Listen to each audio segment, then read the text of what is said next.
सुप्रभात बच्चों, मैं आपकी हिंदी शिक्षिका अनीता आज आपकी हिंदी पाठ्य पुस्तक से एक नए पाठ जिसका शीर्षक है कैसे बनते हैं बादल, जो आपकी पाठ संख्या 6 है, इसे लेकर उपस्थित हूँ।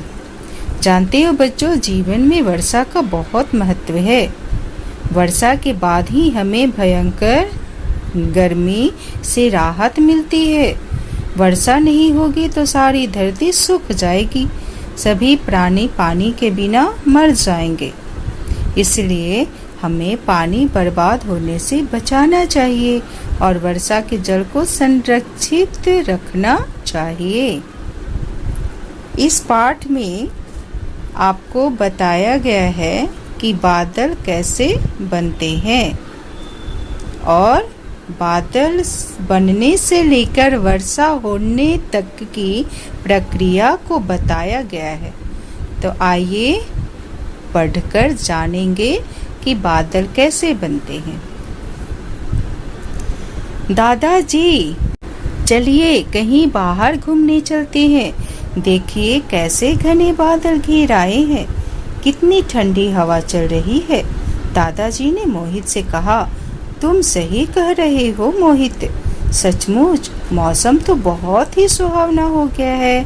कहते हुए दादाजी ने मोहित का हाथ पकड़ा और घर से बाहर घूमने के लिए चल दिए। रास्ते में मोहित ने दादाजी से पूछा, दादाजी ये बादल कैसे बनते हैं, आखिर इन्हें बनाता कौन है? मोहित का प्रश्न सुनकर दादाजी को हंसी आ गई।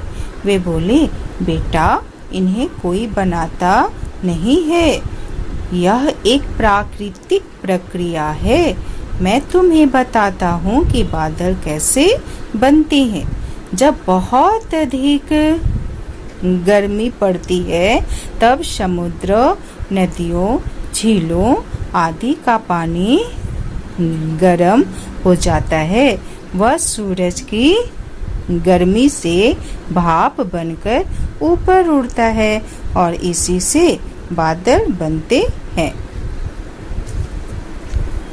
ये बादल जब ठंडी हवा से टकराते हैं तो इनमें रहने वाले भाप के कण जल की बूंदों में बदल जाते हैं। बूंदों वाले बादल भारी हो जाते हैं और ये भारी होकर धरती के निकट आ जाते हैं। फिर यही बादल धरती पर बारिश करते हैं। धरती का जल दोबारा धरती पर ही लौट आता है। दादाजी, यदि वर्षा न हो तो क्या होगा? मोहित ने पूछा। बेटा, यदि वर्षा नहीं होगी तो धरती पर सूखा पड़ जाएगा। झीलों, तालाबों, नदियों आदि का पानी सूख जाएगा, खेत सूख जाएंगे, फसलें नष्ट हो जाएंगी, सभी प्राणी पानी के लिए तरस जाएंगे। दादाजी ने मोहित की जिज्ञासा को शांत करते हुए कहा, आप सही कह रहे हैं दादाजी। फिर तो अच्छा है कि समय समय पर बारिश होती रहे।